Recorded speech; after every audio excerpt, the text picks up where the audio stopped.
Gentlemen, thanks so much for being here. Let's begin the debate, and let's start with the issue that voters consistently say is their top concern, the economy. President Biden, inflation has slowed, but prices remain high. Since you took office, the price of essentials has increased. For example, a basket of groceries that cost $100 then now costs more than $120. And typical home prices have jumped more than 30%. What do you say to voters who feel they are worse off under your presidency than they were under President Trump? We got to take a look at what I was left when I became president and what Mr. Trump left me.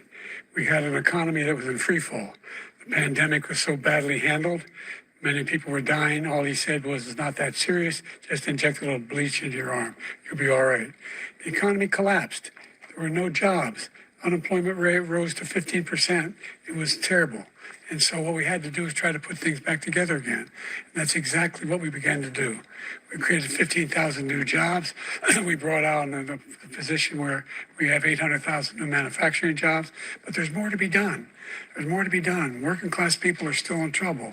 I come from Scranton, Pennsylvania. I come of a household where the kitchen table, if the things weren't able to be met during the month, it was a problem.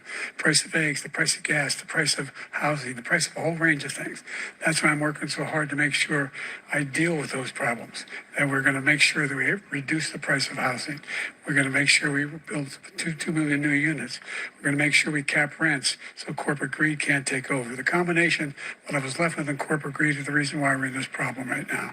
In addition to that, we're in a situation where if you take a look at all that was done in his administration, he didn't do much at all. By the time he left, things were in chaos. Literally chaos.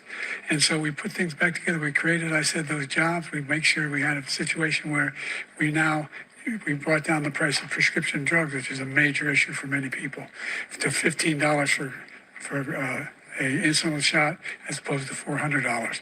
No senior has to pay more than $200 for any drug, all the drugs they can include beginning next year. And the situation is we're going to make that available to everybody, to all Americans. So we're working to bring down the price around the kitchen table, and that's what we're going to get done. Thank you. President Trump? We have the greatest economy in the history of our country. We have never done so well. Everybody was amazed by it. Other countries were copying us. We got hit with COVID. And when we did, we spent the money necessary so we wouldn't end up in a Great Depression, the likes of which we had in 1929.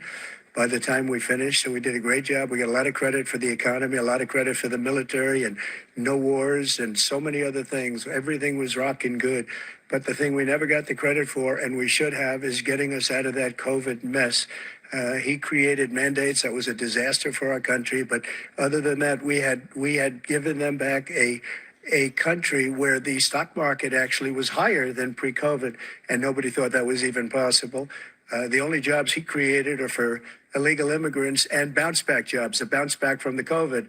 He has not done a good job. He's done a poor job, and inflation's killing our country. It is absolutely killing us. Thank you. President Biden? Well, look, the greatest economy in the world. He's the only one who thinks that, I think. I don't know anybody else who thinks he had the greatest economy in the world.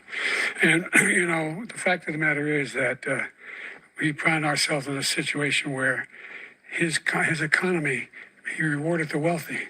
He had the largest tax cut in American history, $2 trillion. He raised a deficit larger than any president has in any one term. He's the only president other than Herbert Hoover who's lost more jobs than he had when he began, since Herbert Hoover. The idea that he did something that was significant. And the military, when he was president, they were still killing people in Afghanistan. He didn't do anything about that. When he was president, we were still finding ourselves in a position where you had a notion that we were this safe country. The truth is, I'm the only president this century that doesn't have this decade, that doesn't have any troops dying anywhere in the world like he did. President Trump, I want to follow up if I can. Am I allowed to respond to him? Well, I'm going to ask you a follow-up. You can do whatever you want with the minute that we give you. I want to follow up. You want to impose a 10% tariff on all goods coming into the U.S. How will you ensure that that doesn't drive prices even higher? It's not going to drive them higher. It's just going to cause countries that have been ripping us off for years, like China and many others, in all fairness to China, it's going to just force them to pay us a lot of money, reduce our deficit tremendously, and give us a lot of power for other things. But he made a statement. The only thing he was right about is I gave you the largest tax cut in history. I also gave you the largest regulation cut in history. That's why we had all the jobs. And the jobs went down and then they bounced back, and he's taking credit for bounce back jobs. You can't do that. He also said he inherited 9% inflation. No, he inherited almost no inflation, and it stayed that way for 14 months. And then it blew up under his leadership because they spent money like a bunch of people that didn't know what they were doing. And they don't know what they were doing. It was the worst, probably the worst administration in history. There's never been. And as far as Afghanistan is concerned, I was getting out of Afghanistan, but we were getting out with dignity, with strength, with power. He got out. It was the most embarrassing day in the history of our country's life. President Trump, over the last 8 years, under both of your administrations, the national debt soared to record highs. And according to a new nonpartisan analysis, President Trump, your administration approved $8.4 trillion in new debt, while so far, President Biden, you've approved $4.3 trillion in new debt. So, former President Trump, many of the tax cuts that you signed into law are set to expire next year. You want to extend them and go even further, you say. With the U.S. facing trillion-dollar deficits and record debt, why should top earners and corporations pay even less in taxes than they do now? Because the tax cuts spurred the greatest economy that we've ever seen just prior to COVID. And even after COVID, it was so strong that we were able to get through COVID much better than just about any other country. But we spurred, that tax spurred. Now, when we cut the taxes, as an example, the corporate tax was cut down to 21% from 39%, plus beyond that. We took in more revenue with much less tax, and companies were bringing back trillions of dollars back into our country. The country was going like never before, and we were ready to start paying down debt. We were ready to start using the liquid gold right under our feet, the oil and gas right under our feet. We were going to have something that nobody else has had. We got hit with COVID. We did a lot to fix it. I gave him an unbelievable situation with all of the therapeutics and all of the things that we came up with. We gave him something great. Remember, more people died under his administration, even though we had largely fixed it. More people died under his administration than our administration, and we were right in the middle of it, something which a lot of people don't like to talk about. But he had far more people dying in his administration. He did the mandate, which is a disaster, mandating it.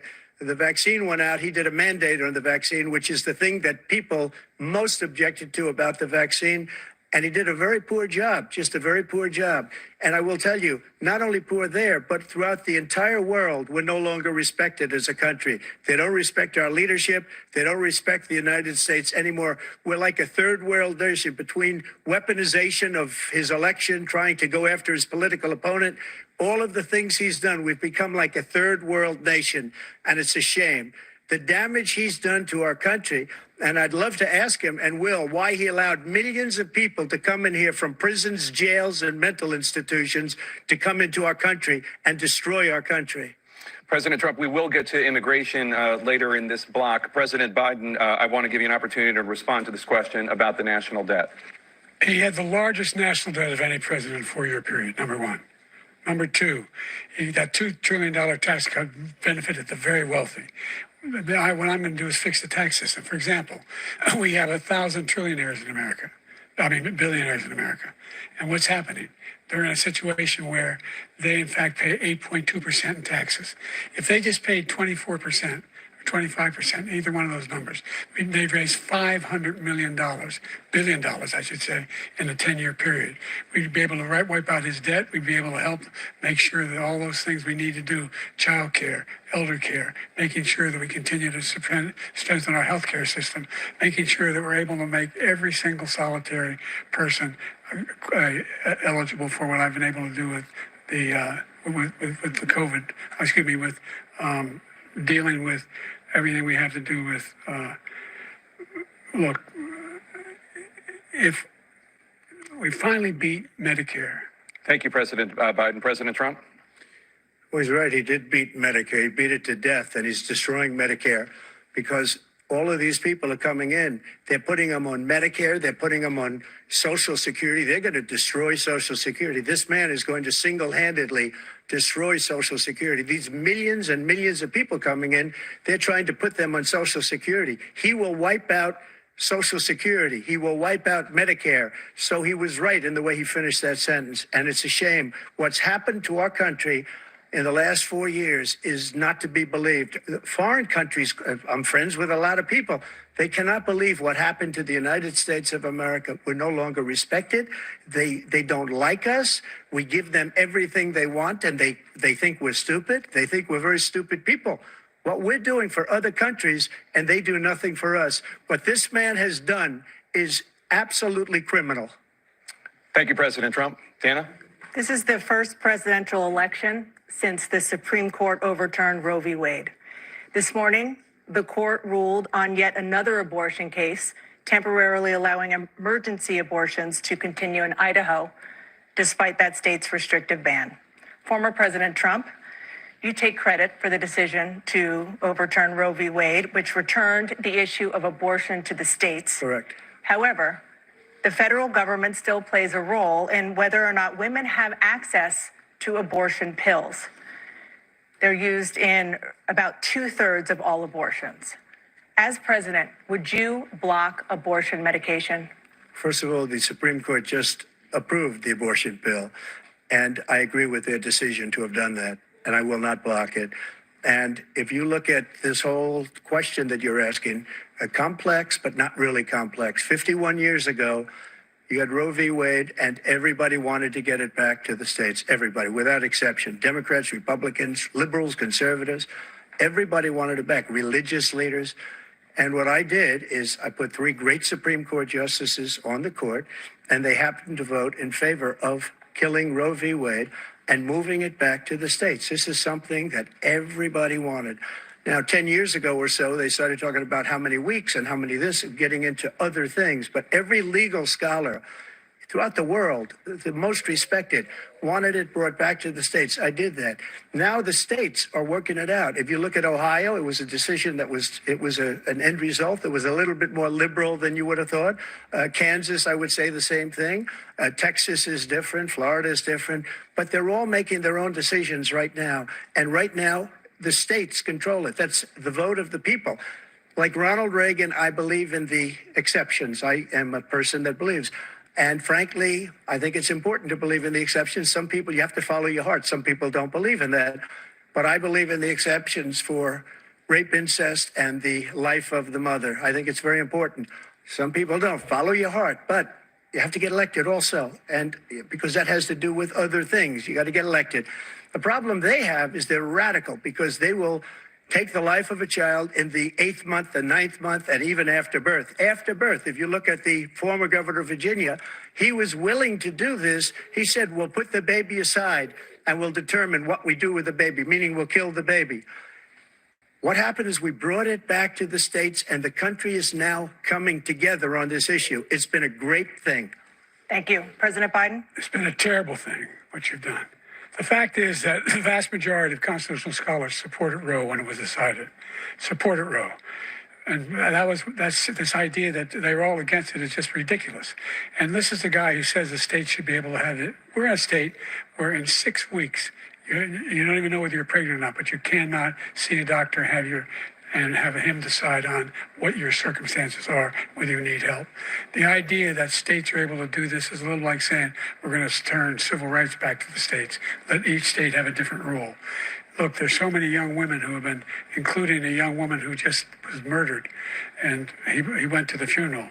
The idea that she was murdered by an immigrant coming in. They talk about that, but here's the deal: there's a lot of young women who are being raped by their in-laws, by their spouses, brothers and sisters, it's just ridiculous, and they can do nothing about it. And they try to arrest them when they cross state lines. Thank you.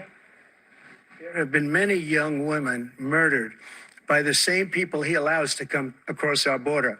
We have a border that's the most dangerous place anywhere in the world, considered the most dangerous place anywhere in the world. And he opened it up, and these killers are coming into our country, and they are raping and killing women. And it's a terrible thing. As far as the abortion is concerned, it is now back with the states. The states are voting. In many cases, it's frankly a very liberal decision. In many cases, it's the opposite. But they're voting, and it's bringing it back to the vote of the people, which is what everybody wanted, including the founders, if they knew about this issue, which frankly they didn't. But they would have, everybody wanted brought back. Ronald Reagan wanted it brought back. He wasn't able to get it. Everybody wanted it brought back, and many presidents had tried to get it back. I was the one to do it. And again, this gives it the vote of the people, and that's where they wanted it. Every legal scholar wanted it that way. Staying on the topic of abortion, President Biden, 7 states, I'll let you do that. This is the same topic. 7 states have no legal restrictions on how far into a pregnancy a woman can obtain an abortion. Do you support any legal limits on how late a woman should be able to terminate a pregnancy? I support Roe v. Wade, which had 3 trimesters. The first time is between the woman and the doctor. Second time is between the doctor and an extreme situation. The third time is between the doctor, between the woman and the state. The idea that the politicians, that the founders wanted the politicians to be the ones making decisions about women's health is ridiculous. That's the last. No politician should be making that decision. A doctor should be making those decisions. That's how it should be run. That's what you're going to do. And if I'm elected, I'm going to restore Roe v. Wade. So that means he can take the life of the baby in the 9th month and even after birth, because some states, Democrat run, take it after birth. Again, the former governor of Virginia, put the baby down, then we decide what to do with it. So he's willing to, as we say, rip the baby out of the womb in the 9th month and kill the baby. Nobody wants that to happen, Democrat or Republican. Nobody wants it to happen. You're lying. That is simply not true. The Roe v. Wade does not provide for that. That's not the circumstance. Only if a woman's life is in danger, she's going to die. That's the only circumstance in which that can happen. But we are not for late-term abortion, period. Period, period. Under Roe v. Wade, you have late-term abortion. You can do whatever you want, depending on the state. You can do whatever you want. We don't think that's a good thing. We think it's a radical thing. We think the Democrats are the radicals, not the Republicans. For 51 years, that was the law. 51 years, constitutional scholarship said it was the right way to go. 51 years, and it was taken away because this guy put very conservative members on the Supreme Court. He takes credit for taking it away. What's he going to do? What's he going to do, in fact, if the MAGA Republicans, he gets elected and the MAGA Republicans control the Congress and they pass a universal ban on abortion, period, across the board at 6 weeks or 7 or 8 or 10 weeks, something very, very conservative. Is he going to sign that bill? I'll veto it. He'll sign it. Thank you. Let's turn now to the issue of immigration and border security. President Biden, a record number of migrants have illegally crossed the southern border on your watch. Overwhelming border states and overburdening cities such as New York and Chicago, and in some cases causing real safety and security concerns. Given that, why should voters trust you to solve this crisis? Because we worked very hard to get a bipartisan agreement that not only changed all of that, it made sure that we are in a situation where you had no circumstance where they could come across the border with the number of border police there are now. We significantly increased the number of asylum officers. By the way, the Border Patrol endorsed my position. In addition to that, we found ourselves in a situation where when he was president, he was separating babies from their mothers, putting them in cages, making sure the families were separated. That's not the right way to go. What I've done since I've changed the law, what's happened? I've changed it in a way that now you're in a situation where there are 40% fewer people coming across the border illegally. That's better than when he left office. And I'm going to continue to move until we get the total ban on the total initiative relative to what we're going to do with more Border Patrol and more asylum officers. President Trump? I really don't know what he said at the end of that sentence. I don't think he knows what he said either. Look, we had the safest border in the history of our country. The border, all he had to do was leave it. All he had to do was leave it. He decided to open up our border, open up our country to people that are from prisons, people that are from mental institutions, insane asylum, terrorists. We have the largest number of terrorists coming into our country right now, all terrorists, all over the world, not just in South America, all over the world. They come from the Middle East, everywhere, all over the world, they're pouring in.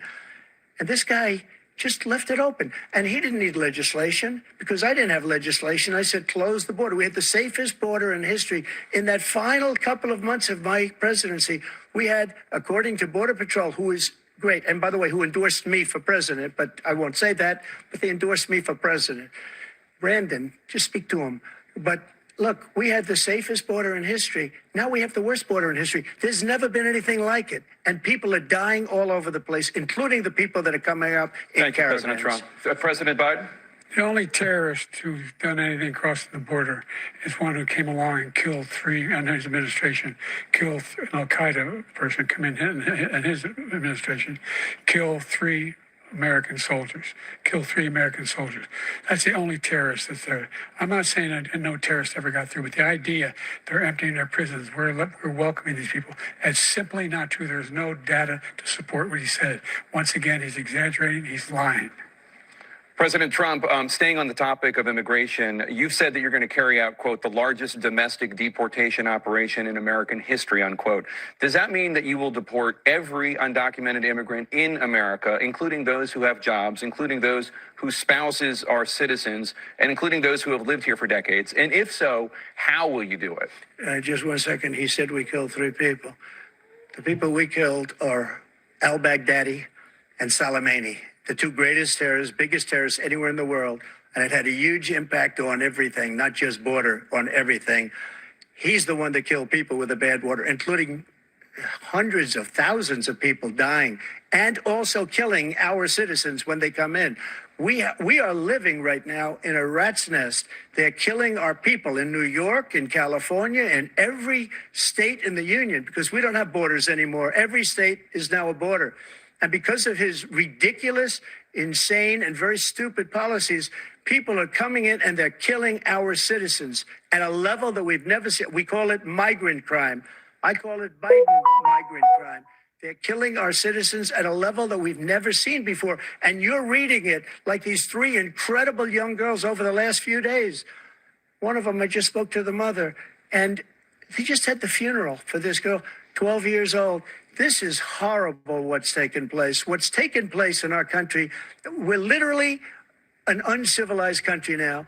He doesn't want it to be. He just doesn't know. He opened the borders. Nobody's ever seen anything like. And we have to get a lot of these people out, or we have to get them out fast because they're going to destroy our country. Just take a look at where they're living. They're living in luxury hotels in New York City and other places. Our veterans are on the street. They're dying because he doesn't care about our veterans. He doesn't care. He doesn't like the military at all. And he doesn't care about our veterans. Nobody been worse.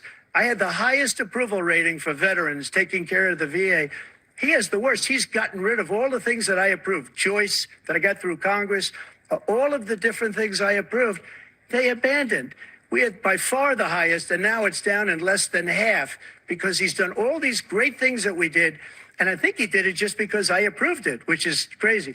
But he has killed so many people at our border by allowing all of these people to come in. And it's a very sad day in America. President Biden, you have the mic. Every single thing he said is a lie. Every single one. For example, veterans are a hell of a lot better off since I passed the PACT Act. 1 million of them now have insurance, and their families have it. Their families have it because what happened, whether it was Agent Orange or burn pits, they're all being covered now. And his group opposed that. We're also in a situation where we have great respect for veterans. My son spent a year in Iraq, living right next to one of those burn pits, came back with stage 4 glioblastoma. I was recently in France for D-Day, and I spoke all about those heroes that died. I went to the World War I cemetery he refused to go to. He was standing with his 4-star general, and he told me, he said, I don't want to go in there because they're a bunch of losers and suckers. My son was not a loser, he was not a sucker. You're the sucker, you're the loser. President Trump? First of all, that was a made-up quote, suckers and losers. They made it up. It was in a third-rate magazine that's failing, like many of these magazines. He made that up. He put it in commercials. We've notified him. We had 19 people that said I didn't say it. And think of this. Who would say I'm at a cemetery or I'm talking about our veterans? Because nobody's taken better care. I'm so glad this came up and he brought it up. There's nobody that's taken better care of our soldiers than I have. To think that I would, in front of generals and others, say suckers and losers. We have 19 people that said it was never said by me. It was made up by him, just like Russia was made up, just like the 51 intelligence agents are made up, just like the new thing with the 16 economists are talking. It's the same thing. 51 intelligence agents said that the laptop was Russia disinformation. It wasn't. That came from his son, Hunter. It wasn't Russia disinformation. He made up the suckers and losers, so he should apologize to me right now. Four-star general standing to your side was on your staff who said you said it, period. That's number one. And number two, the idea that I have to apologize to you for anything along the line. We've done more for veterans than any president has in American history. And they now are in their family. The only sacred obligation we have as a country is to care for our veterans when they come home and their families and equip them when they go to war. That's what we're doing. That's what the VA is doing now. They're doing more for veterans than ever before in our history. All right, thank you so much. Let's move to the topic of foreign policy. I want to begin with Russia's war against Ukraine, which is now in its third year.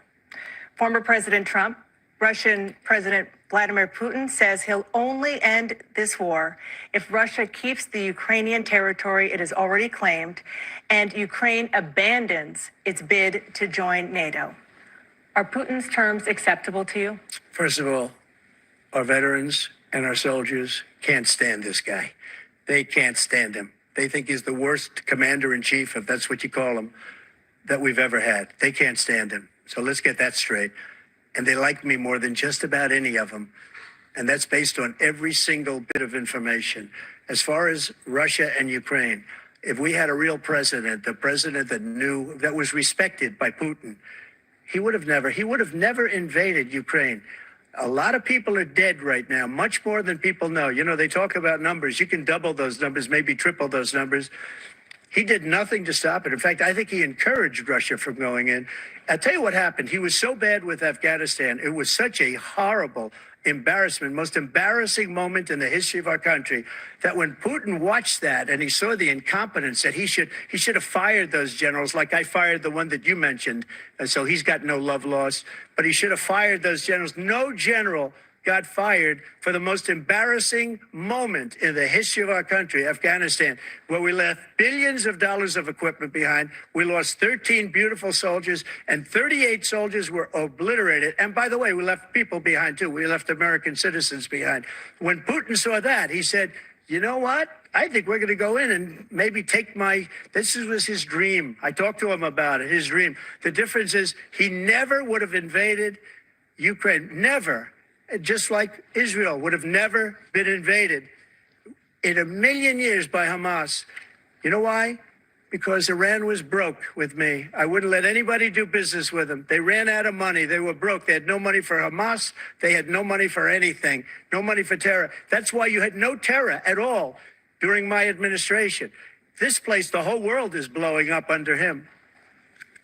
President Biden?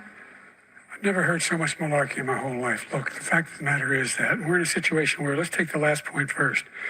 Iran attacked American troops, caused brain damage for a number of these troops, and he did nothing about it. Recently, not when he was president. They attacked. He said they're just having headaches. That's all it is. He didn't do a thing when the attack took place, number one. Number two, we got over 100,000 Americans and others out of Afghanistan during that airlift. Number three, we found ourselves in a situation where, if you take a look at what Trump did in Ukraine, this guy told Trump, do whatever you want, and do whatever you want. And that's exactly what Trump did to Putin, encourage him, do whatever you want. And he went in. And listen to what he said when he went in. He was going to take Kyiv in 5 days, remember? Because it's part of the old Soviet Union. That's what he wanted to reestablish, Kyiv. And he, in fact, didn't do it at all. He wasn't able to get it done. And they've lost thousands and thousands of troops, 500,000 troops. President Trump, I never said that. For 1 minute, I just want to go back to my original question, which is, are Putin's terms acceptable to you? Keeping the territory in Ukraine? No, they're not acceptable. But look, this is a war that never should have started. If we had a leader in this war, he led everybody along. He's given $200 billion now or more to Ukraine. He's given $200 billion. That's a lot of money. I don't think there's ever been anything like it. Every time that Zelensky comes to this country. He walks away with $60 billion. He's the greatest salesman ever. And I'm not knocking him. I'm not knocking anything. I'm only saying the money that we're spending on this war, and we shouldn't be spending, it should have never happened. I will have that war settled between Putin and Zelensky as president-elect before I take office on January 20th. I'll have that war settled. People being killed so needlessly, so stupidly, and I will get it settled, and I'll get it settled fast before I take office. President Biden, you have a minute.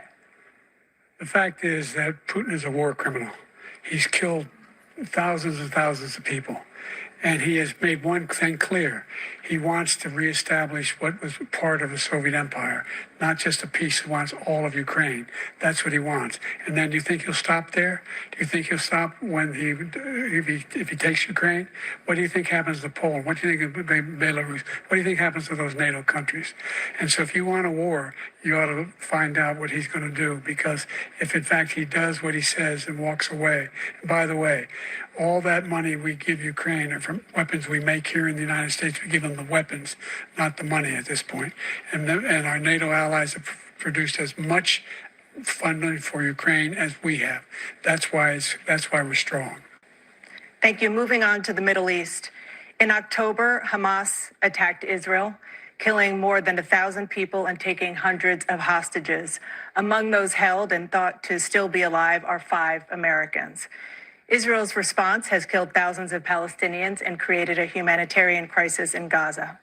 President Biden, you've put forward a proposal to resolve this conflict, but so far Hamas has not released the remaining hostages, and Israel is continuing its military offensive in Gaza. So what additional leverage will you use to get Hamas and Israel to end the war? You have 2 minutes. Number one, everyone from the United Nations Security Council straight through to the G7 to the Israelis and Netanyahu himself have endorsed the plan I put forward, which has 3 stages to it. The first stage is trade the hostages for a ceasefire. Second phase is a ceasefire with additional conditions. The third phase is the end of the war.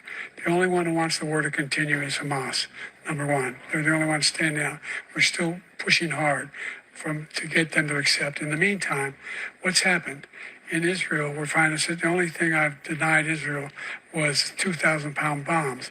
They don't work very well in populated areas. They kill a lot of innocent people. We're providing Israel with all the weapons they need and when they need them. And by the way, I'm the guy that organized the world against Iran when they had a full-blown intercontinental ballistic missile attack on Israel. No one was hurt. No one Israeli was accidentally killed, and it just stopped. We saved Israel. We are the biggest producer of support for Israel of anyone in the world. And so there are 2 different things. Hamas cannot be allowed to be continued. We continue to send our experts and our intelligence people as to how they can get Hamas like we did bin Laden. You don't have to do it. And by the way, they've been greatly weakened, Hamas, greatly weakened, and they should be. They should be eliminated. But you've got to be careful for using certain weapons among population centers. Just going back to Ukraine for 1 second. We have an ocean separating us. The European nations together have spent $100 billion, or maybe more than that, less than us. Why doesn't he call them and say, you got to put up your money like I did with NATO? I got them to put up hundreds of billions of dollars. The Secretary General of NATO said Trump did the most incredible job I've ever seen. They wouldn't have any, they were going out of business. We were spending almost 100% of the money was paid by us. He didn't do that. He's getting you got to ask these people to put up the money. We're over $100 billion more spent, and it has a bigger impact on them because of location, because we have an ocean in between. You got to ask them. As far as Israel and Hamas, Israel's the one that wants to go. He said the only one who wants to keep going is Hamas. Actually, Israel is the one, and you should let him go and let him finish the job. He doesn't want to do it. He's become like a Palestinian, but they don't like him because he's a very bad Palestinian. He's a weak one. President Biden, you have a minute. I've never heard so much foolishness. This is a guy who wants to get out of NATO. Are you going to stay in NATO? He's going to pull out of NATO. The idea that our strength lies in our alliances as well. It may be a big ocean, but we're ever able to avoid a war in Europe, a major war in Europe? What happens if, in fact, you have Putin continue to go into NATO? We have an Article 5 agreement. Attack on one is attack on all. You want to start the nuclear war he keeps talking about, go ahead. Let Putin go in and control Ukraine and then move on to Poland and other places. You see what happens then. He has no idea what the hell he's talking about. And by the way, I got 50 other nations around the world to support Ukraine, including Japan and South Korea, because they understand that this kind of dislocation has a serious threat to the whole world peace. No major war in Europe has ever been able to be contained just to Europe. President Trump, just to follow up, would you support the creation of an independent Palestinian state in order to achieve peace in the region? I'd have to see, but before we do that, the problem we have is that we spend all the money. So they kill us on trade. I made great trade deals with the European nations because if you add them up, they're about the same size economically. Their economy is about the same size as the United States. And they were no cars, they don't want anything that we have, but we're supposed to take their cars, their food, their everything, their agriculture. I changed that. But the big thing I changed is they don't want to pay. And the only reason that he can play games with NATO is because I got them to put up hundreds of billions of dollars. I said, and he's right about this, I said, no, I'm not going to support NATO if you don't pay. They asked me that question, would you guard us against Russia at a very secret meeting of the 28 states at that time, nations at that time? And I said, no, if you don't pay, I won't do that. And you know what happened? Billions and billions of dollars came flowing in the next day and the next months. But now we're in the same position. We're paying everybody's bills. Let's turn to the issue of democracy. Former President Trump, I want to ask you about January 6, 2021. After you rallied your supporters that day, some of them stormed the Capitol to stop the constitutionally mandated counting of electoral votes. As president, you swore an oath to, quote, preserve, protect, and defend, unquote, the Constitution. What do you say to voters who believe that you violated that oath through your actions and inaction on January 6th and worry that you'll do it again? Well, I don't think too many believe that. And let me tell you about January 6th. On January 6th, we had a great border. Nobody coming through, very few. On January 6th, we were energy independent. On January 6th, we had the lowest taxes ever. We had the lowest regulations ever. On January 6th, we were respected all over the world. All over the world, we were respected. And then he comes in, and we're now laughed at. We're like a bunch of stupid people. What happened to the United States' reputation under this man's leadership is horrible, including weaponization, which I'm sure at some point you'll be talking about, where he goes after his political opponent because he can't beat him fair and square. You have 80 seconds left. My question was, what do you say to those voters who believe that you violated your constitutional oath through your actions and inaction on January 6, 2021, and worry that you'll do it again? Well, I didn't say that to anybody. I said peacefully and patriotically. And Nancy Pelosi, if you just watched the news from 2 days ago, on tape to her daughter, who's a documentary filmmaker, they say. But she's saying, oh, no, it's my responsibility. I was responsible for this. Because I offered her 10,000 soldiers or National Guard, and she turned them down. And the mayor in writing, by the way, the mayor, in writing, turned it down, the mayor of D.C. They turned it down. I offered 10,000 because I could see, I had virtually nothing to do. They asked me to go make a speech. I could see what was happening. Everybody was saying they're going to be there on January 6th. They're going to be there. And I said, you know what? There's a lot of people coming. You could feel it. You could feel it too, and you could feel it. And I said, they ought to have some National Guard or whatever. And I offered it to her. And she now admits that she turned it down. And it was the same day she was, I don't know, she can't be very happy with her daughter because it made her into a liar. She said, I take full responsibility for January 6th. President Biden? Look, he encouraged those folks to go up on Capitol Hill, number one. I sat in the dining room off the Oval Office. He sat there for 3 hours watching, begging, being begged by his vice president and a number of his colleagues on the Republican side as well to do something, to call for a stop, to end it. Instead, they talked about these people being patriots and great patrons of America. In fact, he says he'll now forgive them for what they've done. They've been convicted. He says he wants to commute their sentences and say that no. But he went to every single court in the nation. I don't know how many cases, scores of cases, including the Supreme Court. And they said, no, this guy is responsible for doing what was done. He didn't do a damn thing. And these people should be in jail. And they should be the ones who are being held accountable. And he wants to let them all out. And now he says if he loses again, such a whiner that he is, that it could be a bloodbath. Thank you, President Biden. President Trump? What they've done to some people that are so innocent, you ought to be ashamed of yourself. What you have done, how you've destroyed the lives of so many people. When they ripped down Portland, when they ripped down many other cities, you go to Minnesota, Minneapolis, what they've done there with the fires all over the city. If I didn't bring in the National Guard, that city would have been destroyed. When you look at all of they took over big chunks of Seattle. I was all set to bring in the National Guard. They heard that, they saw them coming, and they left immediately. What he said about this whole subject is so off. Peacefully patriotic. One other thing, the Unselect Committee, which is basically two horrible Republicans that are all gone now, out of office, and Democrats, all Democrats, they destroyed and deleted all of the information they found because they found out we were right. We were right. And they deleted and destroyed all of the information. They should go to jail for that. If a Republican did that, they'd go to jail. Thank you, President Trump. President Biden, I want to give you a minute.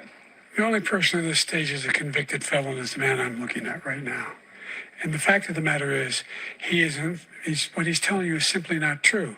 The fact is that there was no effort on his part to stop what was going on up in Capitol Hill. And all those people, every one of those who were convicted, deserves to be convicted. The idea that they didn't kill somebody, just went in and broke down doors, broke the windows, occupied offices, turned over desks, turned them over statues. The idea that those people are patriots? Come on. When I asked him about the first two debates we had, first time around, I said, will you denounce the Proud Boys? He said, no, I'll tell them to stand by. The idea he's refusing, will you denounce these guys? Will you denounce the people we're talking about now? Will you denounce the people who attacked that Capitol? What are you going to do? I'm going to give you a minute, President Trump, for a follow-up question I have. After a jury convicted you of 34 felonies last month, you said if reelected, you would, quote, have every right to go after, unquote, your political opponents. You just talked about members of the Select Committee on January 6th going to jail. Your main political opponent is standing on stage with you tonight. Can you clarify exactly what it means about you feeling you have every right to go after your political opponents? Well, I said my retribution is going to be success. We're going to make this country successful again, because right now it's a failing nation. My retribution is going to be success. But when he talks about a convicted felon, his son is a convicted felon at a very high level. His son is convicted, going to be convicted probably numerous other times. Should have been convicted before, but his Justice Department let the statute of limitations lapse on the most important things. But he could be a convicted felon as soon as he gets out of office. Joe could be a convicted felon with all of the things that he's done. He's done horrible things. All of the death caused at the border. Telling the Ukrainian people that we're going to want $1 billion or you change the prosecutor. Otherwise, you're not getting $1 billion. If I ever said that, that's quid pro quo. That we're not going to do anything. We're not going to give you $1 billion unless you change your prosecutor having to do with the son. This man is a criminal. This man, you're lucky. You're lucky. I did nothing wrong. We'd have a system that was rigged and disgusting. I did nothing wrong. Thank you, President Trump. President Biden, you have said, I'm coming right to you, sir. You want to respond? Go ahead. I'll give you a minute to respond. The idea that I did anything wrong relative to what you're talking about is outrageous. It's simply a lie, number one. Number two, the idea that you have a right to seek retribution against any American just because you're president is wrong. It's simply wrong. No president's ever spoken like that before. No president in our history has spoken like that before. Number three, the crimes that you are still charged with, and think of all the civil penalties you have. How many billions of dollars do you owe in civil penalties for molesting a woman in public, for doing a whole range of things, of having sex with a porn star on the night while your wife was pregnant? I mean, what are you talking about? You have the morals of an alley cat. Give your minute, sir. I didn't have sex with a porn star, number one. Number two, that was a case that was started and moved. They moved a high-ranking official at DOJ into the Manhattan DA's office to start that case. That case is going to be appealed and won. We had a very terrible judge, a horrible judge, Democrat.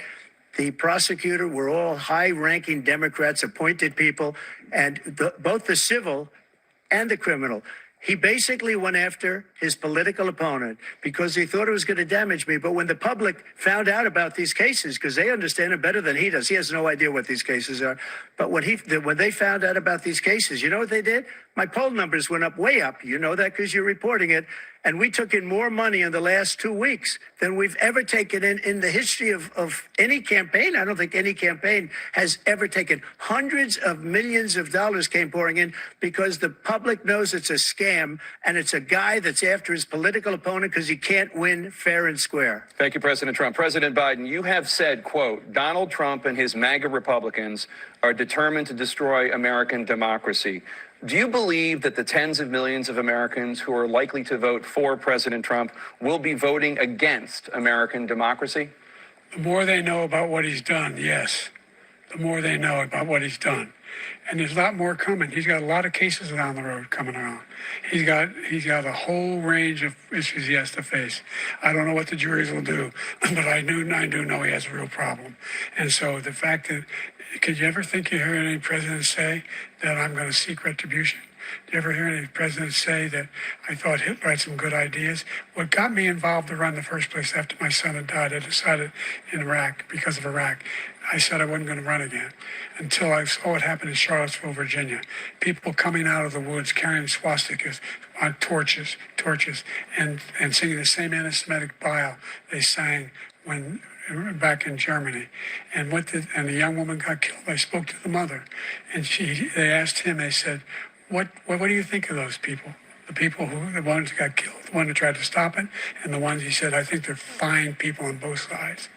What American president would ever say Nazis coming out of fields carrying torches, singing the same anti-Semitic bile, carrying swastikas were fine people? And this is a guy who says Hitler's done some good things. I'd like to know what they are. The good things Hitler's done, that's what he said. This guy has no sense of American democracy. President Trump. Jake, both of you know that story has been totally wiped out because when you see the sentence, it said 100% exoneration on this. So he just keeps it going. He says he ran because of Charlottesville. He didn't run because of Charlottesville. He ran because it was his last chance. He's not equipped to be president. You know it, and I know it. It's ridiculous. We have a debate. We're trying to justify his presidency. His presidency is, without question, the worst presidency in the history of our country. We shouldn't be having a debate about it. There's nothing to debate. He made up the Charlottesville story, and you'll see it's debunked all over the place. Every reasonable anchor has debunked it. And just the other day, it came out where it was fully debunked. It's a nonsense story. He knows that, and he didn't run because of Charlottesville. He used that as an excuse to run. President Biden. And debunked. It happened. All you have to do is listen to what was said at the time. And the idea that somehow that's the only reason I ran because I was worried a guy like this guy could get elected. If he thought they were good people coming out of that forest, carrying those woods, carrying those torches, then he didn't deserve to be president. Didn't deserve to be president at all. And the idea that he's talking about all this being fabricated, we saw with our own eyes. We saw what happened on January 6th. We saw the people breaking through the windows. We saw people occupying his own vice president. Look, there's a reason why 40 of his 44 top cabinet officers refused to endorse him this time. His vice president hasn't endorsed him this time. So why? Why? They know him well. They serve with him. Why are they not endorsing him? Thank you, President Biden. We're going to be right back with more from the CNN presidential debate.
any other news source. Relationship between the two of you go to the point where it is now. Do you believe this counteroffensive is Ukraine's best shot at winning this war? You're saying the story is wrong? Oh, I'm not confirming it. The Source with Caitlin Collins. Weeknights at 9.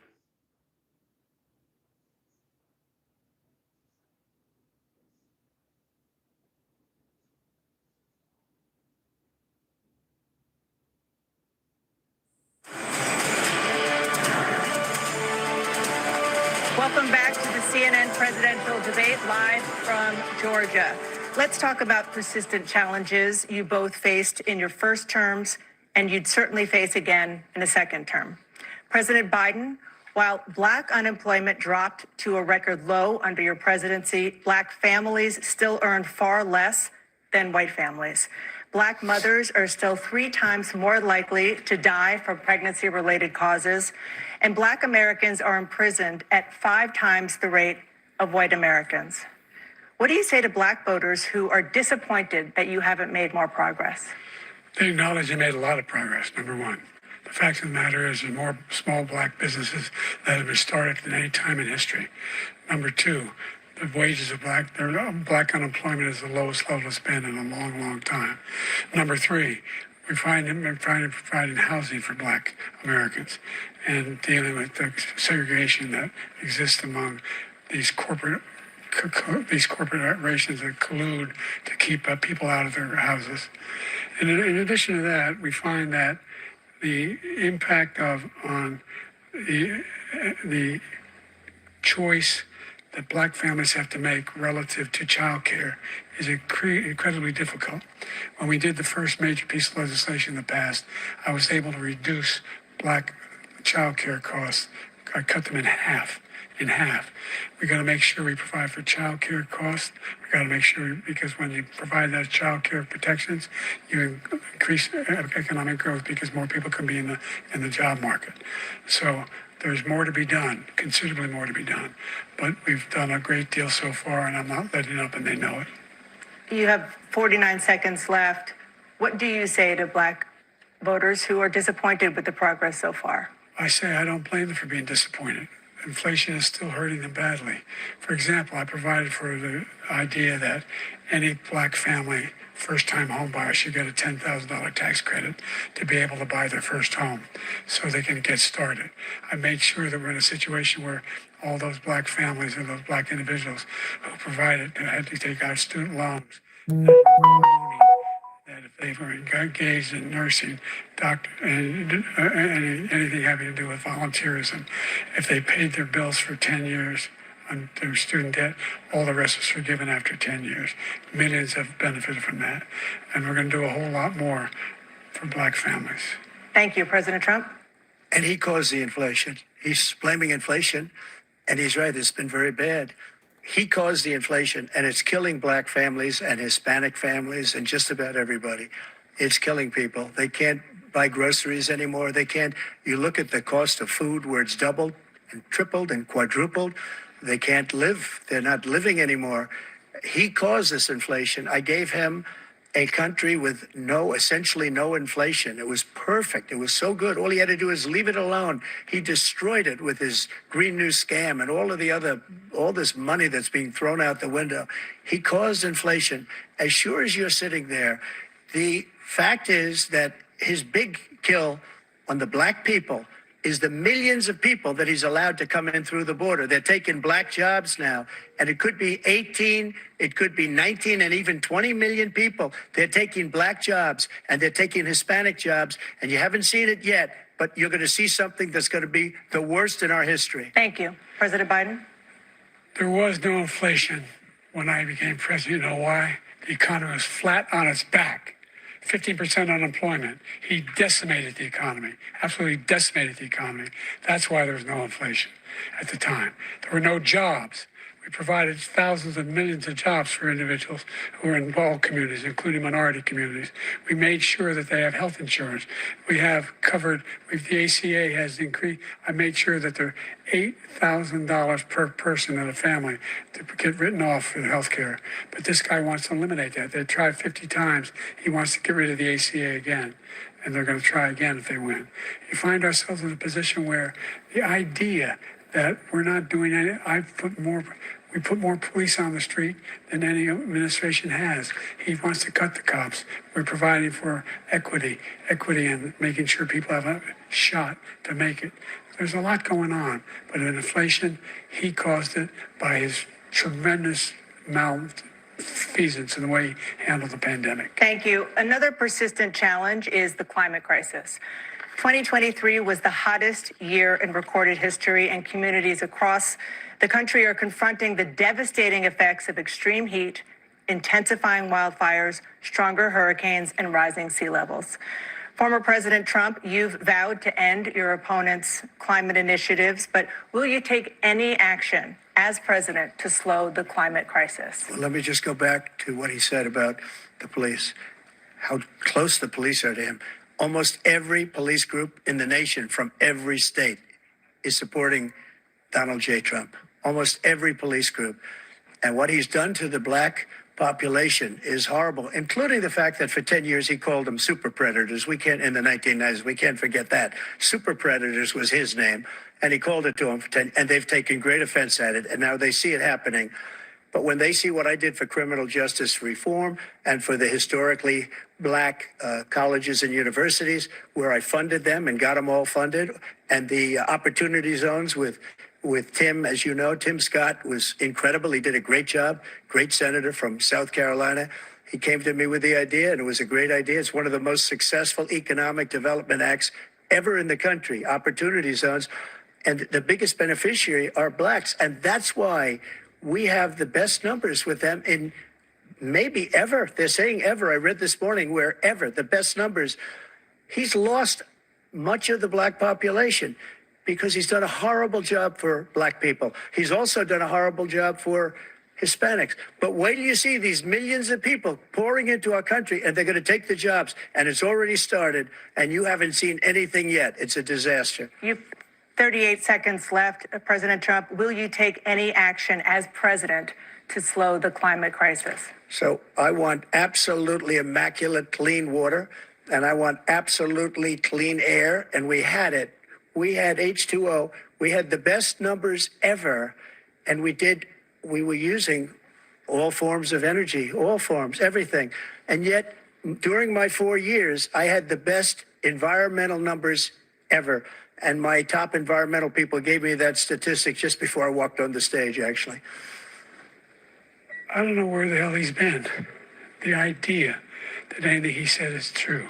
I've passed the most extensive climate change legislation in history. We find ourselves, and by the way, black colleges. I came up with $15 billion for HBCUs, historic black universities and colleges, because they don't have the kind of contributors that they have to build these laboratories and the like. Any black student is capable in college of doing any white student can do. They just have the money, but now they'll be able to get those jobs in high tech. We're in a situation where the idea that he is claiming to have done something that had the cleanest water, he hadn't done a damn thing in the environment. He pulled out of the Paris Peace Accord, Climate Accord. I immediately joined it because if we reach 1.5 degrees Celsius at any one point, there's no way back. The only existential threat to humanity is climate change, and he didn't do a damn thing about it. He must undo all that I've done. The Paris Accord was going to cost us $1 trillion, and China nothing, and Russia nothing, and India nothing. It was a ripoff of the United States. And I ended it because I didn't want to waste that money because they treat us horribly. We were the only ones who was costing us money. Nobody else was paying into it. And it was a disaster. But everything that he said just now, I'll give you an example. I heard him say before insulin. I'm the one that got the insulin down for the seniors. I took care of the seniors. What he's doing is destroying all of our medical programs because the migrants coming in, they want everybody. And look, I have the biggest heart on the stage. I guarantee you that. And I want to take care of people. But we're destroying our country. They're taking over our schools, our hospitals, and they're going to be taking over Social Security. He is destroying Social Security, Medicare, and Medicaid. The idea is that we, in fact, we were the only ones of consequence who who are not members of the Paris Accord. How can we do anything? We're not able to, the United States can't get its pollution under control. One of the largest polluters in the world, number one. We're making significant progress. By 2035, we will have cut pollution in half. We have made significant progress, and we're continuing to make progress. We set up a climate corps for thousands of young people who learn how to deal with climate, just like the Peace Corps. And we're moving in directions that are going to significantly change the elements of cause of pollution. But the idea that he claims that he has the biggest heart up here and he's really concerned about pollution and about climate, I've not seen any indication of that. And by the way, with regard to prescription drugs, one company agreed that they would reduce the price to $35, which I was calling for, one, voluntarily. I made sure every company in the world, every pharmaceutical company, cannot have to pay. Thank you. And by the way, So every day, millions of Americans struggle just to make ends meet. For many older Americans, Social Security provides a critical lifeline. President Biden, if nothing is done to Social Security, seniors will see their benefits cut in just over 10 years. Will you name tonight one specific step that you're willing to take to keep Social Security solvent? yes, make the very wealthy begin to pay their fair share. Right now, everybody making under $170,000 pays 6% of their income, of their paycheck, every single time they get a paycheck from the time of the first one they get when they're 18 years old. The idea that they're gonna, I'm proposing that everybody, the millionaires pay 1%. 1%.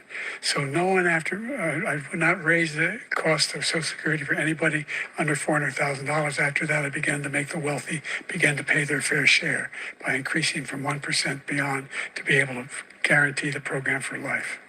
So you still have 82 seconds left. Are there any other measures that you think that would be able to help keep Social Security solvent, or is that one enough? Well, no, that one enough will keep it solvent, but the biggest thing I'll do if we defeat this man, because he wants to get rid of Social Security. He thinks there's plenty to cut in Social Security. He's wanted to cut Social Security and Medicare both times. And and if you look at the program put forward by the House Republican caucus that I believe supports, is in fact want to cut it as well. The idea that we don't need to protect our seniors is ridiculous. And by the way, the American public has greater health care coverage today than ever before. And on the ACA, as I said, you're in a circumstance where 400,000 people, 40 million people would not have insurance because they have a pre-existing condition. Only thing that allows them to have that insurance is the fact that they, in fact, are part of the ACA. And by the way, the other thing is, we're in a situation where we talk about education for Black communities. I've raised the amount of money for Pell Grants by another $8,000. So anybody making under $70,000 a year is going to be able to get $15,000 toward their tuition. He just doesn't know what he's talking about. Thank you, President Biden. President Trump. So I've dealt with politicians all my life. I've been on this side of the equation for the last 8 years. I've never seen anybody lie like this guy. He lies. I've never seen it. He can look you in the face. About so many other things too. And we mentioned the laptop. We mentioned Russia, Ukraine. Everything he does is a lie. It's misinformation and disinformation. The losers and suckers story that he made up is a total lie on the military. It's a disgrace. But Social Security, he's destroying it because millions of people are pouring into our country, and they're putting them onto Social Security. They're putting them onto Medicare, Medicaid. They're putting them in our hospitals. They're taking the place of our citizens. What they're doing to the VA, to our veterans, is unbelievable. Our veterans are living in the street, and these people are living in luxury hotels. He doesn't know what he's doing, and it's really coming back. I've never seen such anger in our country before. President Biden. The idea that veterans are not being taken care of, I told you before. And by the way, when I said suckers and losers, he acknowledged after that he fired that general.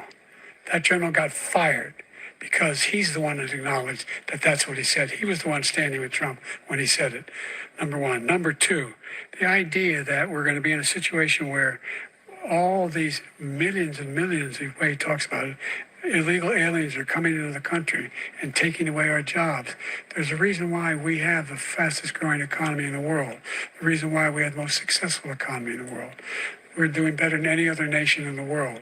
And by the way, those 15 Nobel laureates he talked about being phony, those 15 Nobel laureates, economists, they all said that if Trump is reelected, we're likely to have a recession and inflation is going to increasingly go up. And by the way, worst president in history, 159 presidential scholars voted him the worst president in the history of the United States of America. President Biden, thank you so much. Let's turn to the cost of child care, which many American families struggle to afford. President Trump, both you and President Biden have tried to address this issue, but the average cost of child care in this country has risen to more than $11,000 a year per child. For many families, the cost of child care for 2 children is more than their rent. In your second term, what would you do to make child care more affordable? Just to go back, the general got fired because he was no good.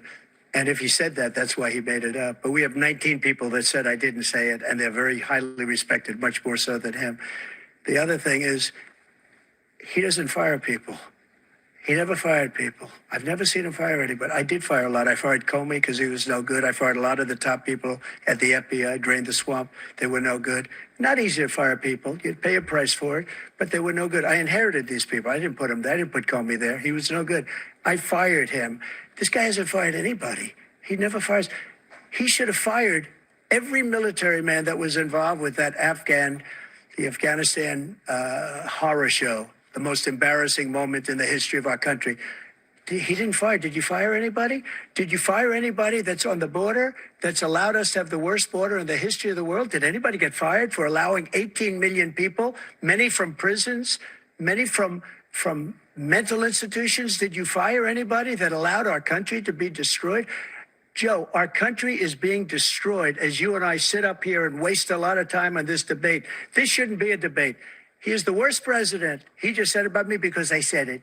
But look, he's the worst president in the history of our country. He's destroyed our country. Now all of a sudden he's trying to get a little tough on the border. He came out with a nothing deal, and it reduced it a little bit, like this much. It's insignificant. He wants open borders. He wants our country to either be destroyed or he wants to pick up those people as voters. And I don't think we just can't let it happen. If he wins this election, our country doesn't have a chance, not even a chance, of coming out of this rut. We probably won't have a country left anymore. That's how bad it is. He is the worst in history by far. Thank you, President Trump. President Biden? We are the most admired country in the world. We're the United States of America. There's nothing beyond our capacity. We have the finest military in the history of the world, the finest in the history of the world. No one thinks we're weak. No one wants to screw around with us. Nobody, number one. Number two, the idea that we're talking about worst presidents. I wasn't joking. Look it up. Go online. 159 or 58, don't hold me the exact number, presidential historians, they've had meetings and they voted who's the worst president in American history. One through best to worst. They said he was the worst in all of American history. That's a fact. That's not conjecture. He can argue they're wrong, but that's what they voted. The idea that he is doing anything to deal with child care, he did virtually nothing to child care. We should significantly increase the child care tax credit. We should significantly increase the availability of women and men or single parents to be able to go back to work. And we should encourage businesses to have. Thank you, President Biden. Facilities. President Trump, the question was about what would you do to make child care more affordable, if you want to take your minute. Just so you understand, we have polling, we have other things that they rate him the worst because what he's done is so bad.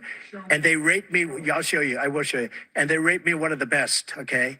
And if I'm given another 4 years, I will be the best. I think I'll be the best.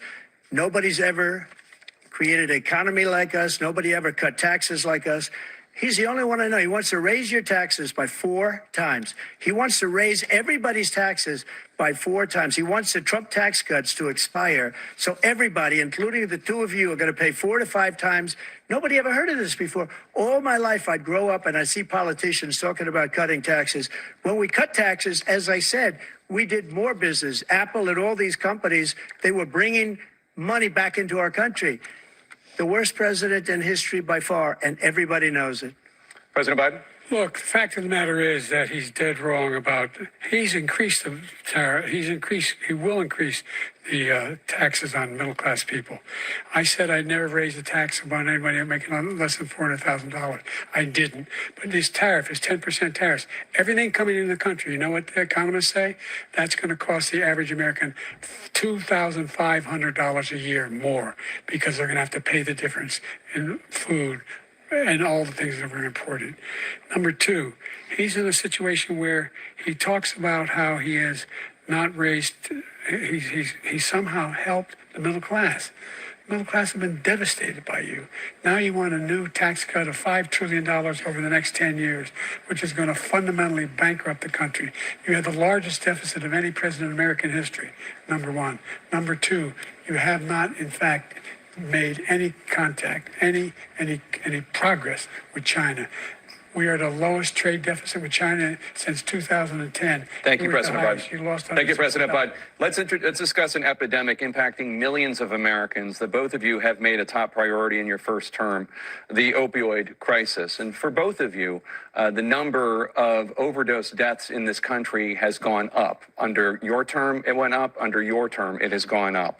Former President Trump, despite the efforts that both of you have made, more than 100,000 Americans are dying from overdoses every year, primarily from fentanyl and other opioids. What will you do to help Americans right now in the throes of addiction who are struggling to get the treatment they need?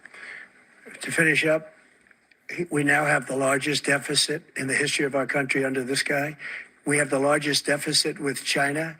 He gets paid by China. He's a Manchurian candidate. He gets money from China. So I think he's afraid to deal with them or something. But you notice he never took out my tariffs because we bring in so much money with the tariffs that I imposed on China. He never took them away. He can't because it's too much money. It's tremendous. And we saved our steel industries, and there was more to come, but he hasn't done that. But he hasn't cut the tariffs because he can't, because it's too much money. But he's got the largest deficit in the history of our country, and he's got the worst situation with China. China's going to own us if you keep allowing them to do what they're doing to us as a country. They are killing us as a country, Joe, and you can't let that happen. You're destroying our country. So, President Trump, you have 67 seconds left. The question was, what are you going to do to help Americans in the throes of addiction right now who are struggling to get the treatment they need? Jake, we were doing very well at addiction until the COVID came along. We had the 2.5, almost 3 years of like nobody's ever had before, any country, in every way. And then we had to get tough. And it was the drugs pouring across the border it started to increase. We got great equipment. We bought the certain dog that's the most incredible thing that you've ever seen, the way they can spot it. We did a lot, and we were getting very low numbers, very, very low numbers. Then he came along. The numbers, have you seen the numbers now? It's not only the 18 million people that I believe is even low because the gotaways, they don't even talk about gotaways. But the numbers of the amount of drugs and human trafficking in women coming across our border, the worst thing I've ever seen, at numbers that nobody's ever seen under him because the border's so bad. But the number of drugs coming across our border now is the largest we've ever had by far. President Trump, thank you. President Biden? Fentanyl and the byproducts of fentanyl went down for a while. And I wanted to make sure we use the machinery that can detect fentanyl, these big machines that roll over everything that comes across the border. And it costs a lot of money. That was part of this deal we put together, this bipartisan deal. More fentanyl machines, more be able to detect drugs, more numbers of agents, more numbers of all the people at the border. And when we had that deal done, he called his Republican colleagues, said, don't do it. It's going to hurt me politically. No, he never argued it's not a good bill. It's a really good bill. We need those machines. We need those machines. And we're coming down very hard in every country in Asia in terms of precursors for fentanyl. And Mexico is working with us to make sure they don't have the technology to be able to put it together. That's what we have to do. We need those machines. Thank you, President Biden. President Trump, and again, the question is about Americans in the throes of addiction right now struggling to get the treatment they need. Well, this does pertain to it. He ended Remain in Mexico. He ended catch and release. I made it catch and release in Mexico, not catch and release here.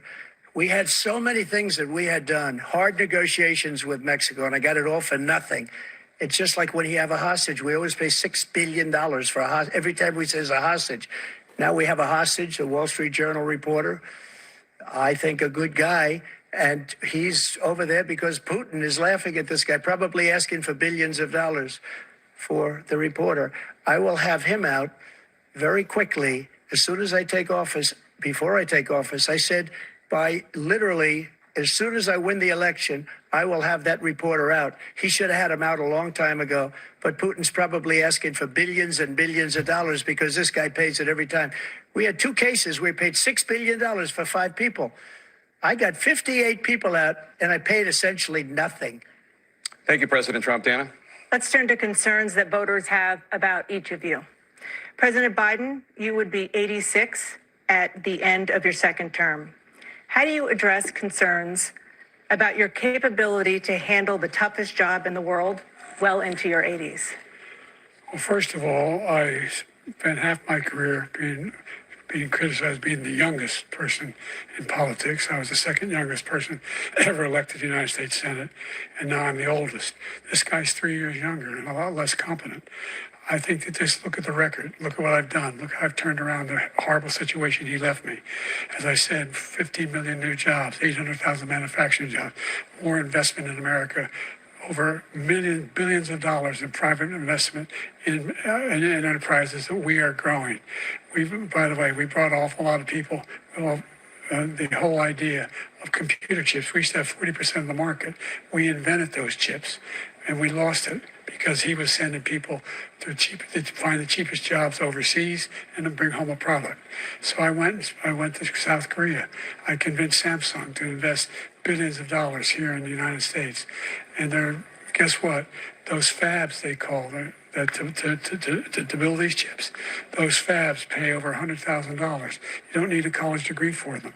And there's billions, about $40 billion already being invested and being built right now in the United States, creating significant jobs for Americans from all over the world. President Biden, you have 40 seconds left. Would you like to add anything? Yeah, I would. The idea that somehow we are this failing country. I never heard a president talk like this before.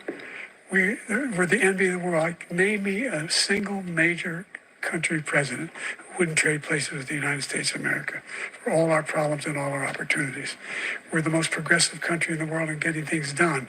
We're the strongest country in the world. We're a country in the world who keeps our word, and everybody trusts us. All of our allies and those who he cuddles up to, from Kim Jong-un, who he sends love letters to, and Putin, etc. They don't want to screw around with us. Thank you. Former President Trump, to follow up, you would be 82 at the end of your second term. What do you say to voters who have concerns about your capabilities to serve? Well, I took 2 tests, cognitive tests. I aced them, both of them, as you know. We made it public. He took none. I'd like to see him take one, just one, a real easy one. Like go through the first 5 questions. He couldn't do it. But I took 2 cognitive tests. I took physical exams every year. And, we knock on wood wherever we may have wood, that I'm in very good health. I just won 2 club championships, not even senior, 2 regular club championships. To do that, you have to be quite smart, and you have to be able to hit the ball a long way. And I do it. He doesn't do it. He can't hit a ball 50 yards. He challenged me to a golf match. He can't hit a ball 50 yards. I think I'm in very good shape. I feel that I'm as in good a shape as I was 25, 30 years ago. Actually, I'm probably a little bit lighter, but I'm in as good a shape as I was years ago. I feel very good. I feel the same. But I was willing to take a cognitive test. And you know what? If I didn't do well, I aced him. Dr. Ronnie Jackson, who's a great guy when he was White House doctor. And then I took another one, a similar one. And one of them said they've never seen anybody ace him. Thank you. President Biden? You can see he is 6'5" and only 223 pounds, or 235 pounds. Well, you said 6'4", 200. Well, anyway, that's what anyway, just take a look at what he says he is and take a look at what he is. Look, I'd be happy to have a driving contest with him. The reason I got my handicap, which when I was vice president, down to a 6. But by the way, I told you before, I'm happy to play golf if you carry your own bag. Think you can do it? That's the biggest lie. He's a 6 handicap of all. I was an 8 handicap. Yeah. 8 But I have, you know how many? I've seen you swing. I know you swing. Okay, Let's You know, not you act know, like around- children. President Joe. Trump, we're going to 21 turn Let's not act like children. You to are a child. specific concern that voters have about you. Will you pledge tonight that once all legal challenges have been exhausted, that you will accept the results of this election, regardless of who wins, and you will say right now that political violence in any form is unacceptable? Well, I shouldn't have to say that, but of course I believe that. It's totally unacceptable.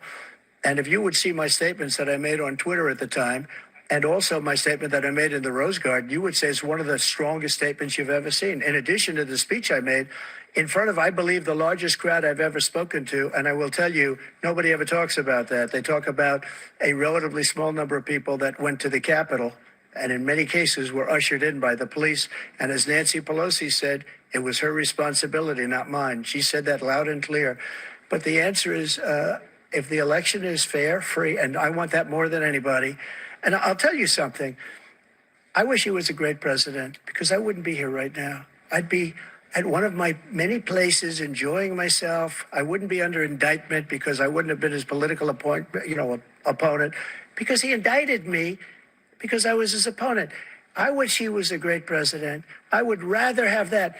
I wouldn't be here. I don't mind being here. But the only reason I'm here is he's so bad as a president that I'm going to make America great again. We're going to make America great again. We're a failing nation right now. We're a seriously failing nation. And we're a failing nation because of him. His policies are so bad. His military policies are insane. They're insane. These are wars that will never end with him.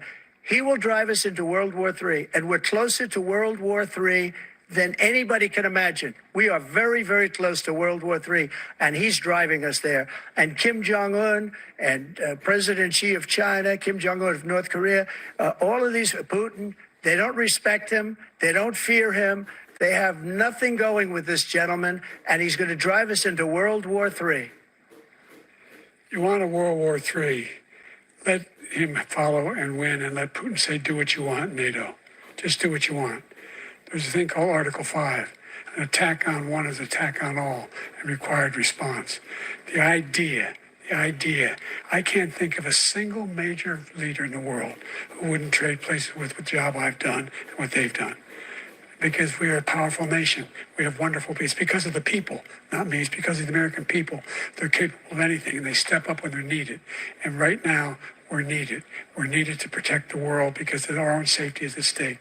And again, you want to have a war, just let Putin go ahead and take Kyiv, make sure they move on, see what happens in Poland, Hungary, and other places along that border. Then you have a war.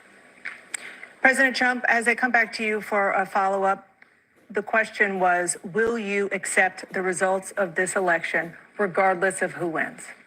Just to finish what he said, if I might, Russia, they took a lot of land from Bush. They took a lot of land from Obama and Biden. They took no land, nothing from Trump, nothing. He knew not to do it. He's not going to play games with me. He knew that. I got along with him very well, but he knew not to play games. He took nothing from me. But now he's going to take the whole thing from this man right here. That's a war that should have never started. It would have never started ever with me. And he's going to take Ukraine. And, you know, you asked me a question before, would you do this? He's got us in such a bad position right now with Ukraine and Russia because Ukraine's not winning that war. He said, I will never settle until such time. They're running out of people. They're running out of soldiers. They've lost so many people. It's so sad. They've lost so many people, and they've lost those gorgeous cities with the golden domes that are 1,000 years old, all because of him and stupid decisions. Russia would have never attacked if I were President Trump, president. the question was the results of the election, regardless of who wins. Yes or no, please. If it's a fair and legal and good election, absolutely. I would have much rather accepted these, but the fraud and everything else was ridiculous. And if you want, we'll have a news conference on it in a week, or we'll have another one of these in a week. But I will absolutely, there's nothing I'd rather do. It would be much easier for me to do that than I'm running again. I wasn't really going to run until I saw the horrible job he did. He's destroying our country. I would be very happy to be someplace else in a nice location someplace. And again, no indictments, no political opponent stuff, because it's the only way he thinks he can win. But unfortunately, it's driven up my numbers and driven them up to a very high level because the people understand it. Let's see what your numbers are when this election is over. Let's see. You're a whiner. When you lost the first time, you continued, you appealed and appealed to courts all across the country. Not one single court in America said any of your claims had any merit, state or local, none. But you continue to provoke this lie about somehow there's all this misrepresentation, all this stealing. There is no evidence of that at all. And I tell you what, I doubt whether you'll accept it because you're such a whiner. The idea, if you lose again, you accepting anything, you can't stand the loss. Something snapped in you when you lost the last time. We'll be right back with more from the CNN presidential debate, live from Georgia. How did this relationship between the two of you go to the point where it is now? Do you believe this counteroffensive is Ukraine's best shot at winning this war? You're saying the story is wrong? Oh, I'm not confirming it. The Source with Caitlin Collins. Weeknights at 9. This is CNN. More people get their news from CNN than any other news source.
It is now time for the candidates to deliver their closing statements as predetermined by a coin toss. We're going to begin with you, President Biden. You have 2 minutes. We've made significant progress from the debacle that was left by President Trump in his last term. We find ourselves in a situation where, number one, we have to make sure that we have a fair tax system. I ask anyone out there in the audience or anyone out watching this debate, do you think the tax system is fair? The fact is that I said nobody even making under $400,000 had a single penny increase in their taxes and will not. And if I'm reelected, that'll be the case again. But this guy has increased your taxes because of the deficit, number one. He's increased inflation because of the debacle he left after the way he handled the pandemic. And he finds himself in a position where he now wants to tax you more by putting a 10% tariff on everything that comes into the United States of America. What I did, when, for example, he wants to get rid of the ability of Medicare for us to be able to negotiate drug prices with the big pharma companies. Well, guess what? We got to We got it down to $35 for insulin instead of $400. No more than $2,000 for every senior, no matter how much prescription they need. You know what that did? That reduced the federal debt by $160 billion over 10 years because the government doesn't have to pay the exorbitant prices. I'm going to make that available to every senior all along, where it's happening now, and everybody in America. He wants to get rid of that. I'm going to make sure that we have child care. We're going to significantly increase the credit people have for child care. I'm going to make sure we do something about what we're doing on lead pipes and all the things that are causing health problems for people across the country. We're going to continue to fight to bring down inflation and give people a break. Thank you, President Biden. President Trump, you now have 2 minutes for your closing statement. Like so many politicians, this man is just a complainer. He said, we want to do this, we want to do that, we want to get rid of this tax, that tax. But he doesn't do anything. All he does is make our country unsafe by allowing millions and millions of people to pour in. Our military doesn't respect him. We look like fools in Afghanistan. We didn't stop Israel. It was such a horrible thing that would have never happened. It should have never happened. Iran was broke. Anybody that did business with Iran, including China, they couldn't do business with the United States. They all passed. Iran was broke. They had no money for Hamas or Hezbollah, but terror, no money whatsoever. Again, Ukraine should have never happened.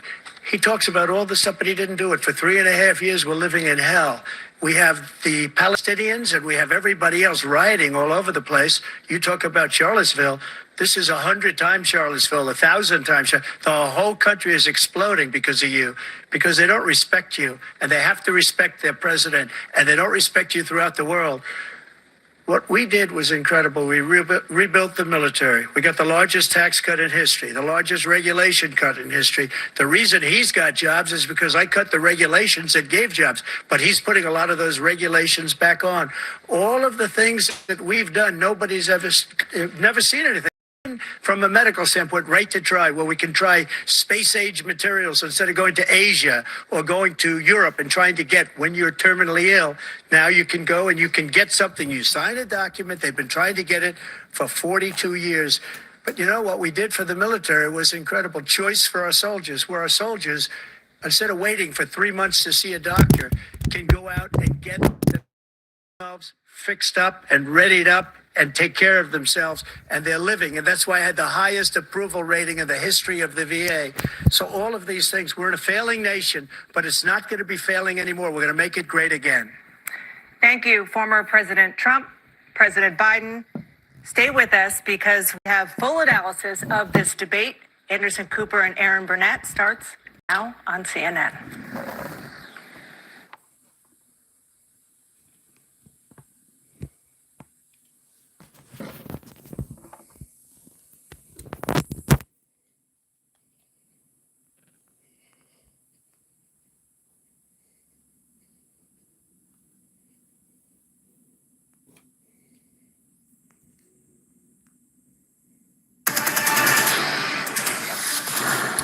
President and former presidents making their way off the CNN debate stage. Looks like Joe Biden, the First Lady, has come out. Former President Trump walking off the stage. The first debate of the 2024 campaign and the earliest presidential debate ever now in the books and in front of the voters. Tonight, along with Aaron Burnett, the first